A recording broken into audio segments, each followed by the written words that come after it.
Welcome to ജിയോജി spotlight. നൂറ്റാണ്ടിലെ ഏറ്റവും മികച്ച സ്റ്റോക്ക് പിക്കർ എന്നറിയപ്പെടുന്ന നിക്ഷേപകനും മനുഷ്യസ്നേഹിയുമായ വ്യക്തിയായിരുന്നു സർ ജോൺ ടെംപിൾട്ടൺ.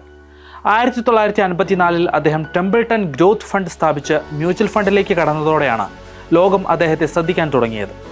$10,000 ഏതാനും വർഷങ്ങൾ കൊണ്ട് $2 മില്യൺ മാറ്റി നിക്ഷേപ രംഗത്തെ മായാജാലക്കാരനായി മാറി ജോൺ ടെംപിൾട്ടൺ. 1938 വാൾസ്ട്രീറ്റിൽ കരിയർ ആരംഭിച്ച ടെംപിൾട്ടൺ തൻ്റെ ഇൻവെസ്റ്റ്മെൻറ്റ് സ്ട്രാറ്റജി വളരെ ലളിതമായാണ് വിശദീകരിച്ചത്: buy low, sell high. John ടെംപിൾട്ടൻ്റെ ജീവിതത്തിൽ നിന്ന് നാം പകർത്തേണ്ട ചില തന്ത്രങ്ങളുണ്ട്. അത് എന്തൊക്കെയാണെന്ന് നോക്കാം. അതിനു മുമ്പ് ഈ ചാനൽ സബ്സ്ക്രൈബ് ചെയ്യാൻ മറക്കാതിരിക്കുക.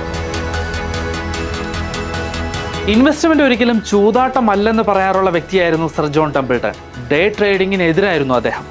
ലോങ് ടേം ഇൻവെസ്റ്റ്മെൻ്റ് ആണ് അദ്ദേഹം റെക്കമെൻഡ് ചെയ്യുന്നത്. വിപണിയിലെ കയറ്റവും ഇറക്കവും നിങ്ങളെ സ്വാധീനിക്കുന്നുണ്ടെങ്കിൽ ഓഹരി വിപണി നിങ്ങൾക്ക് കാസിനോ പോലെ ആയിരിക്കുമെന്നും വിപണിയിലെ നിക്ഷേപങ്ങൾ ഒരിക്കലും കാസിനോയിലെ ചൂതാട്ടമായിരിക്കരുതെന്നും അദ്ദേഹം പറഞ്ഞിരുന്നു. ഇൻവെസ്റ്റ്മെൻറ്റ് നടത്തേണ്ടത് മാർക്കറ്റ് ട്രെൻഡുകളിലല്ല, ഓഹരികളിലാണ് എന്നാണ് ജോൺ ടെംപിൾട്ടൻ്റെ നിലപാട്. ഓഹരികൾ കുറഞ്ഞ വിലയ്ക്ക് വാങ്ങുക എന്നത് അത്ര എളുപ്പമുള്ള കാര്യമല്ല. എല്ലാവരും ചെയ്യുന്നത് നിങ്ങളും ചെയ്യുമ്പോൾ വിപണിയെ മറികടക്കുന്നത് ഈസിയല്ല. സോ എല്ലാവരും നല്ല കോൺഫിഡൻ്റായി സ്റ്റോക്കുകൾ വിൽക്കുമ്പോൾ ഒരാൾ സ്റ്റോക്കുകൾ വാങ്ങണം. എന്നാൽ എല്ലാവരും ഇതിന് വിപരീതമായാണ് പ്രവർത്തിക്കുന്നതെന്ന് പറയുകയാണ് ടെംപിൾട്ടൺ.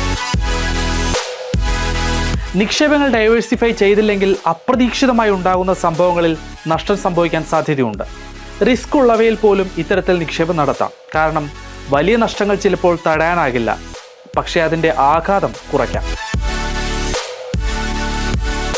നല്ല രീതിയിൽ പഠിച്ച് നിക്ഷേപം നടത്തണം. നിങ്ങളുടെ പണമെടുത്ത് ഒരു ആസ്തി നിർമ്മിക്കുകയാണെന്ന് ഓർമ്മയുണ്ടാകണം.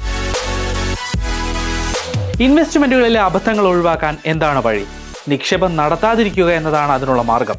അപ്പോൾ ഏറ്റവും വലിയ തെറ്റിലേക്കാണ് നിങ്ങൾ എത്തിയിരിക്കുന്നത്. അതുകൊണ്ട് ഇൻവെസ്റ്റ്മെൻറ്റുകളിലെ അബദ്ധങ്ങളിൽ നിന്ന് പാഠങ്ങൾ പഠിക്കുക. അവയിൽ നിരാശപ്പെടാതിരിക്കുക. Thank you.